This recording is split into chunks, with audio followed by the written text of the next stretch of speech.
So yan, lagyan natin ang palatandaan. So saksakan natin.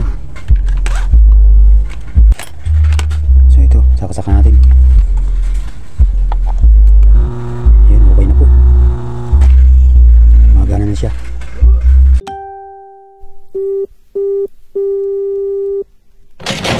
Hey, it's DJ. What that? It's number one.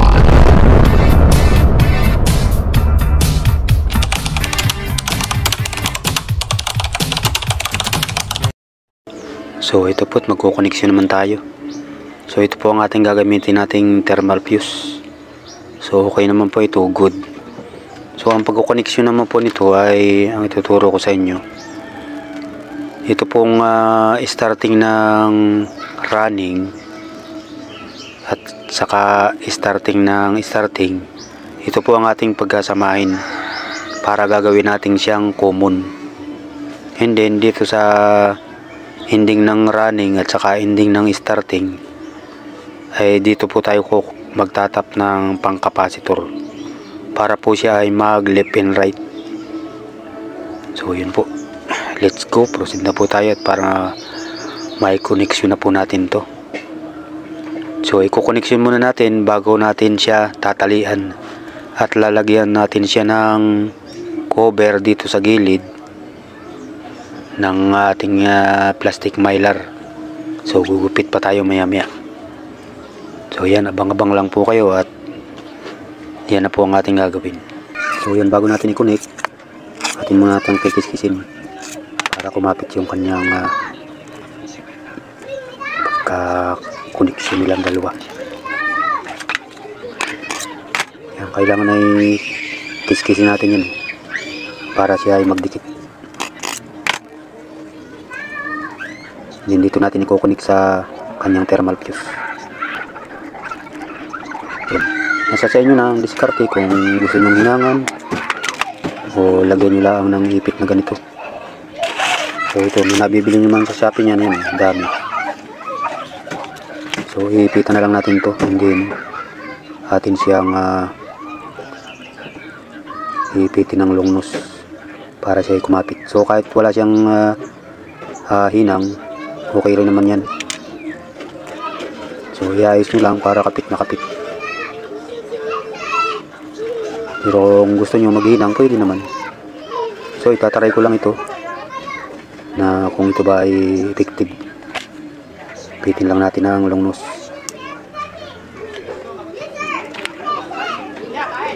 Yan, kapit na kapit dapat.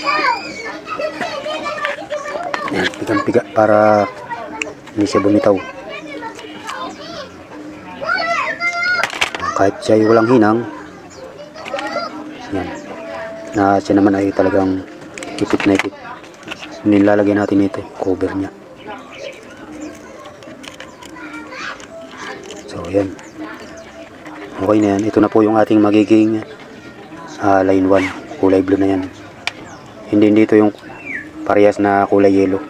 At sa ating connection naman sa pang-capacitor. So yan, connection na natin. Hindi mamaya tatalian na natin yan. Bago natin talian, kailangan ito ay siksikin muna. Kailangan sikip na sikip ito para hindi siya maugong. Kasi pagka siya ay maluwag, maugong po yan. Kaya sabihin nyo, bakit kaya maugong itong washing na ito? Hindi natin namamalayan na yung pala ay maluwag ang kanyang winding. So yun, iniipit na po natin yung kanyang thermal fuse dun para mamaya. Yung pag may nasobra pong ganun, isusuot nyo lang dyan sa gilid. Iipit nyo lang ganyan dyan. So yan, ganyan lang, pupok-pok-pok-pokin lang ganun para siya ay masiksik at magtigas. Yan, pwede ito mga plastic lang pang pok-pok. So ganun lang, pero dapat nasa ayos siya. Ganun. And then ipitan natin ito ng plastic mylar sa gitna, pinakang cover nya. Saka natin siya tatalian. So dito sa gilid na yan, sa loob na yan, doon natin isusuksok. So yan mamaya. At yun ay tatalian natin. So yan po, lalagyan natin ng tape. Saka natin sila lalagyan ng spaghetti tube na malaki. Parang pinakang cover niya sa loob.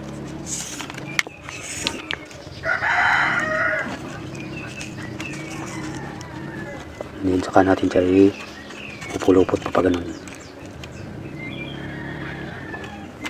So lahat yan mayroon.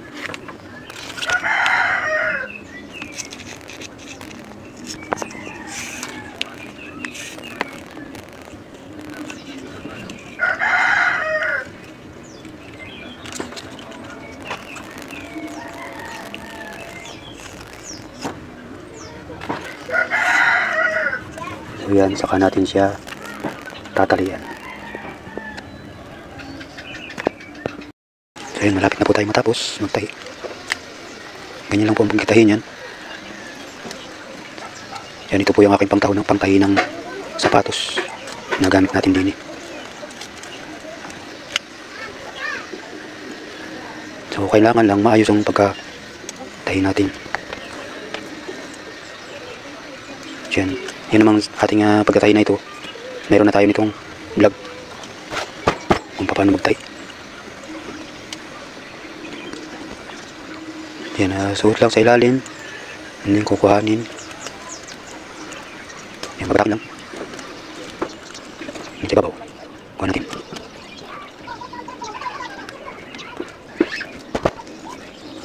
Kailangan lang po ay masikip yan para walang ugong. Yan, lalak na natin.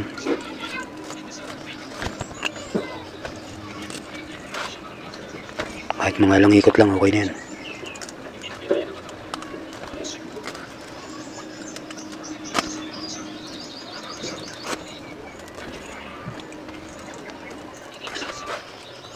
Then, papalak natin.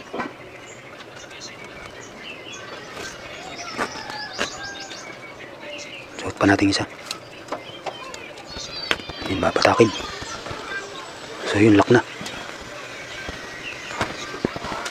Tingnan natin.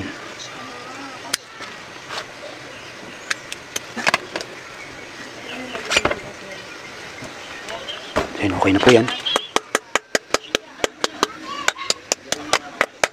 Kailangan lang talaga siksik na siksik para walang ugong.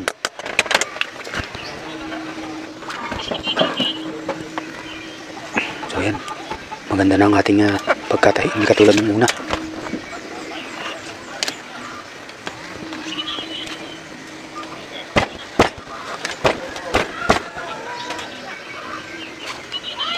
So yan, yung kabila naman ating tatahian.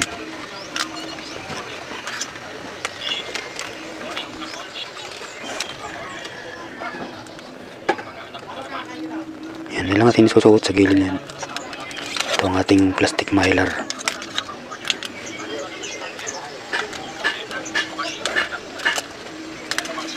Talihan muna natin para hindi naigkas. Tuloy natin.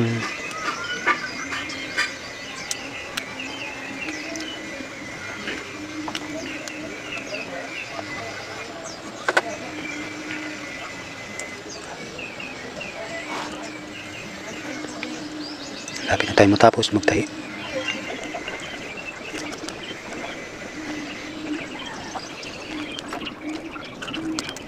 Yan, big shoutout sa inyo dyan.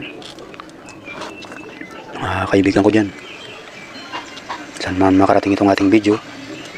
So yan, sana makatulong tayo sa mga newbie dyan na gustong matuto. So ganyan lang po ang pagtatahi niyan. So ito pong ginagamit nating panahi ngayon galing po ito sa Shopee. Pangtahi po ito ng sapatos. So ito yung ginagamit natin pag mayroong nagpapatahi ng sapatos. So yan po siya. Yan o. Meron siyang kalawit sa dulo. Yan ko yung mapapansin nyo. Yan po, doon ko yung susuot yung pinakang tali. O itong ating pangtahi. So yun, doon o. Doon sa dulo na yun. Kinakalawit lang natin ganun. So itong ginamit ko para mabilis magtahi. Hindi katulad nung susuot-suot pa tayo isa-isa. So yung dulo kakapayin pa natin. O ito madali lang. Susuot-suot mo lang ganun. Walang kahirap-hirap. Ayan nga.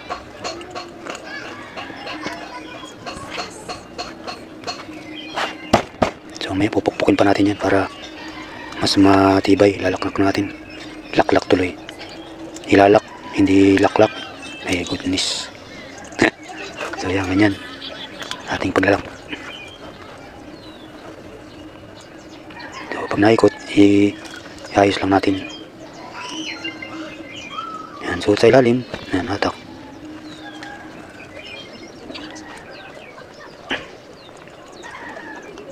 So isa pa. Para mas matibay. Ating pagkalak.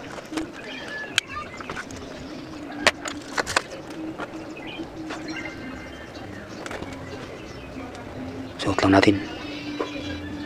Kahit isang suot o dalawa, pwede na yan. Yan, okay na yan. Okay, lock na yan.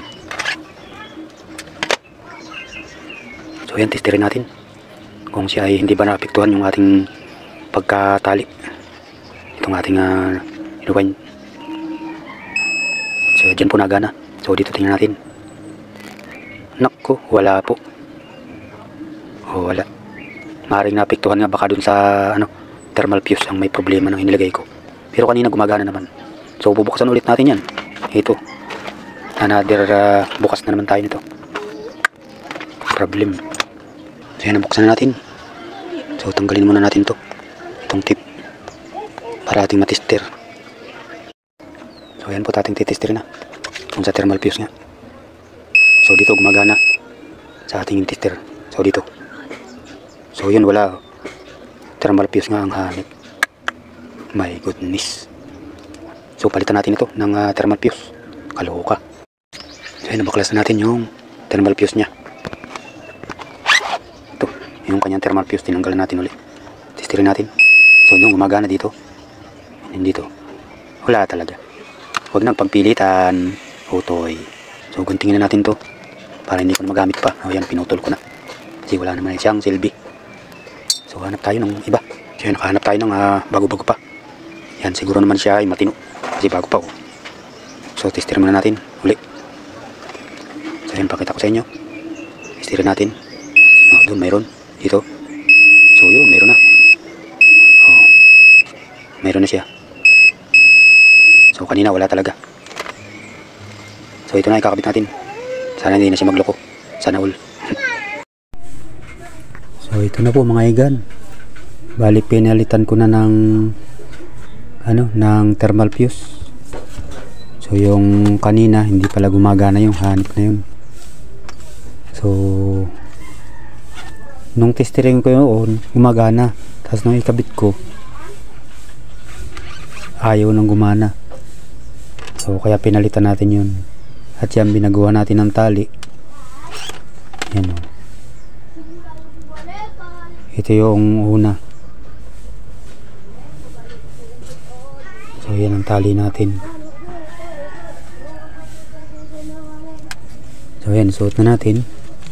At para atin ang matesting. Suot na natin sa kanyang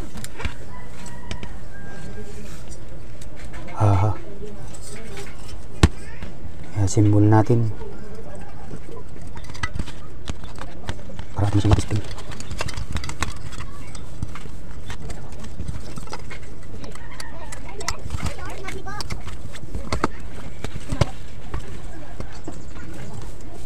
Ang kailangan sakto yun sa butas niya.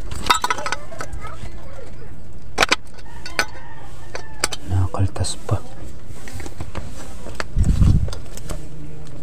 So yun, lagay natin itong stator. Ay, rotor pala.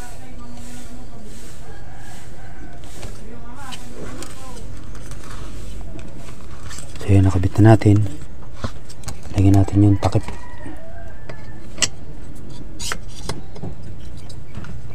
Then lagyan natin ng tornilyo muna.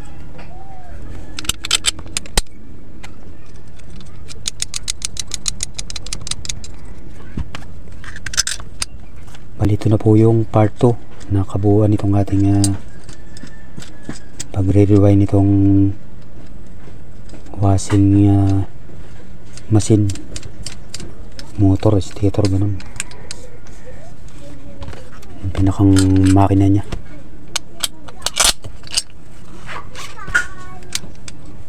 So sigurado naman siguro ito andar na. At pinalitan na natin ng thermal fuse. So maganda-ganda pa naman yung naipalit natin.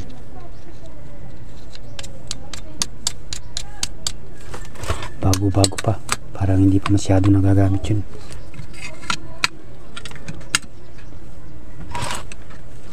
Galing yun sa mga sa mga washing machine na ng magnetic wire na ginamit, alloy siya. Kaya tinatabi natin yung mga ganyang thermal fuse. Yan, malalaman natin yan maya maya. Ayan, okay na. Masik, ipupukpok lang natin. Yan, gumalaw na siya. So bago natin isaksak, siyempre kailangan muna natin testering.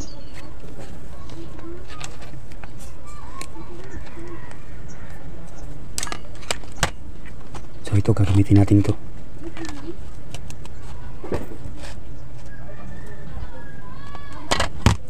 Dito muna natin ikukunik yung kulay blue, and then dun sa kabila itong ating tester. So yan, and then testerin natin dito sa kanyang common. So ito po, pagdidikitin ko, yan, meron na siya. So dito naman sa kanyang capacitor, yan, gumana po siya.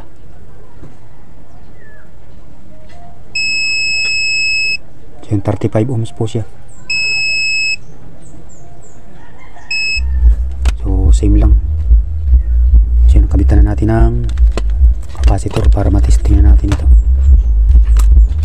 So yun, may nagpatunog pa, puro ugong lang naman.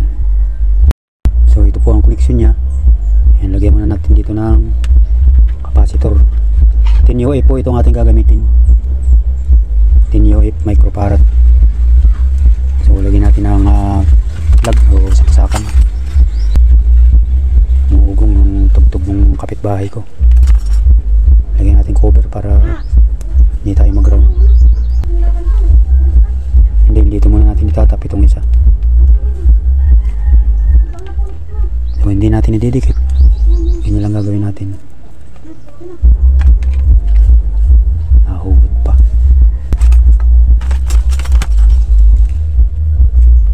Ayan, cover lang, huwag ng kubiran niya. So yan, hawakan lang natin ang lungnos. So iwas lang tayo dito at baka tayo mag-ground. So yan, saksak natin. Pero lagyan muna natin ng palatandaan. Yan siya yung iikot. Yan, nadalawain na natin para sure. So yan, lagyan natin ng palatandaan. So saksakan natin. So ito, saksakan natin. Yan, okay na po. Magana na siya. Clockwise po siya. Ay, clockwise nga ba yun? Oo nga, clockwise. And then counter clockwise kapag ganun. Oh, magana na siya. Clockwise siya. So ilipit natin din sa kabila. So pag short muna natin yung capacitor para hindi tayo mag-ground. Kasi minsan may naka-stack yung power. tayo dyan minsan eh. So yun, ilipat natin sa kabila. Clockwise yung ikot kanina, hindi nito. So yan po, counter clockwise na siya. Papagano na po ang ikot niya. Yan kung yung mapapansin nyo.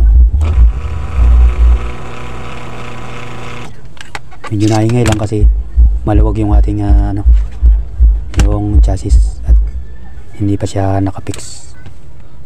So gagawin muna natin ito ay lalagyan muna natin siya ng varnish. Double muna natin siya sa varnish, and then papatuyuin natin. Pagkatuyo na siya, yun, pwede na siyang salpak dito sa kanyang kanyang kaha. So yun, bali dito na po natin tatapusin itong ating video para po dito sa ating ni-rewind na washing machine motor. So yan, kung inyo pong naibigan, ito pong ating video. Baka naman po pwede makailing sa inyo ng isang subscribe dyan. Siyempre po, pakidamay nyo na rin ang like, pakishare na rin po para makapagbahagi po tayo ng kaunting kaalaman para sa ating kapwa, para po sa mga baguhan. Siyempre po, higit sa lahat, pakipindot na rin po ang notification bell para lagi po kayong updated sa mga video ko pa na i-upload. So yun lamang po, maraming salamat po. Sana po yung nakatulong ako sa aking kaunting kaalaman. So yun lamang po, maraming salamat. God bless you all. Ingat ang bawat isa. Thank you for watching.